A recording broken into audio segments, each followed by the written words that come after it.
چوارەمین فێستیڤاڵی نێودەوڵەتی بەهار. کۆمپانیای ئەتڵەس ئەسیل گەورەترین فیستیڤاڵی بازاڕکردن لەسەر ئاسی عێراق لە پێشانگەی نێودەوڵەتی سلێمانی ڕێک دەخات.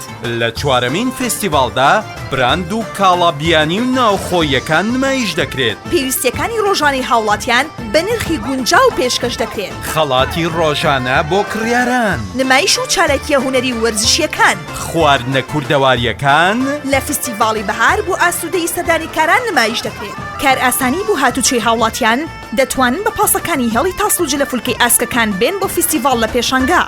لە 11 بۆ 20 ئازار پێکەوە بازار دەکەین و خەڵات دەبین لە فیستیڤاڵە پڕهێجانەکەی شار. چوارەمین فیستیڤاڵی نێودەوڵەتی بەهار.